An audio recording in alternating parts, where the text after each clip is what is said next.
there's always hope. I mean, and some people will tell you things are hopeless or the world's so terrible that, you know, there's no sense thinking about things like hope, but it's absolute nonsense. I mean, it's all a matter of attitude, I guess, as far as that. You come with a certain attitude, and if you come with this belief, this feeling that at the end of today, the world's going to be better because I was in the world for today, then I think that represents what hope is all about. And I'm hoping, you know, just to play on that word a little, that when I go to bed each and every night, and I hope every one of us does this, we should be able to sit back, look at the day, and say, how did I make someone else's life better today? And if I can do that, then I give them hope that tomorrow will be even better still. And that's how we have to approach it, I think. And in many of my sessions, I ask people, saying, I want you to go away from here and just think each and every day, how did I make someone's life better? And it doesn't have to be a big deal. It can be just simply helping someone across the street, helping hold the door for somebody, you know, doing something very simple. But the reality is you've made their life better, and you've given them reason to believe and to hope that tomorrow will be better still. Because there's someone out there in the world that's going to help them make it better again.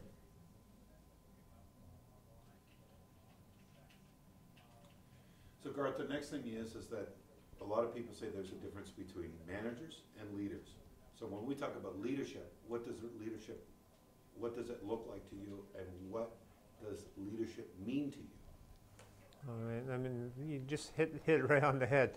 How much time do we have? 9 seconds.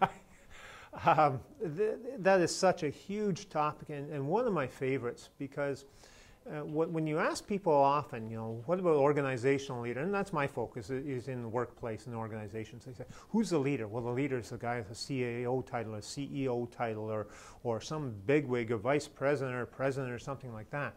And it really has nothing to do with your title. If you look at Robin Sharma's recent book called Leader Who Had No Title, I mean, that's really the focus. So management is a series of functions. For organizing, planning, implementing, delegating, controlling. Those are things that a manager does, activities that they're engaged in. Leadership has really nothing to do with that, other than we want our managers, who are going to be leaders, to do those things with excellence. That's part of their job. They have to. More important in terms of leadership is that my simple definition is a leader is anyone who inspires somebody else to greater personal or professional heights. So that can be a mother, it can be a father, it can be the scout troop, it can be a girls' soccer coach, because all of us, and you know, teachers are another great example of leaders, because their role is to inspire somebody else. And if you look at a teacher, just inspiring kids to learn how to print their name, to learn how to tie their shoes. This is a wonderful thing that we forget about. In my role as a manager, I also have a dual role as a leader, and it doesn't come with my title. It just comes because that's one of the things that a manager has to do, is lead their troops. And so that my role as a leader is to inspire the people. I can have 20 people reporting to me, but if I don't inspire them, guess what's going to happen? This is all going to deteriorate, and things aren't going to work. The leader has to inspire the people around him or her. My last question to you is that this year we're talking about unlocking value, and it's not about a safe. We're talking about people's value. So what does value mean to you when you look at it on a personal scale, and what do we mean by unlocking someone's value? Well, I think that, again, my focus is typically, although I do spread it out beyond the workplace, but typically it's on the workplace.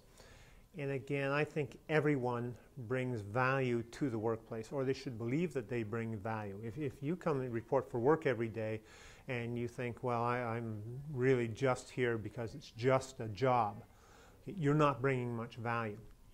And so again, it becomes our role as managers and as leaders to draw out of people the value that they actually bring. I recently did some work with an organization where I was interviewing a number of people, and one of the people came and said to me, "Hi, Jennifer," I think her name was, "and I'm just the receptionist here." that drives me nuts. Because I explained to her before I even did my interview, I said, who's the first person that people talk to in the organization? Well, it was her. Who's the first person that they see when they walk in that front door? It was her. I mean, she's the one that contributes so much value to that organization just by being that face.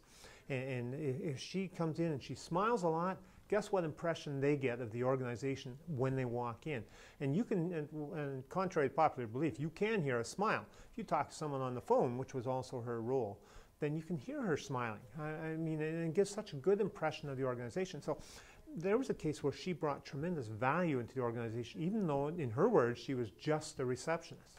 Everyone should bring value into the workplace.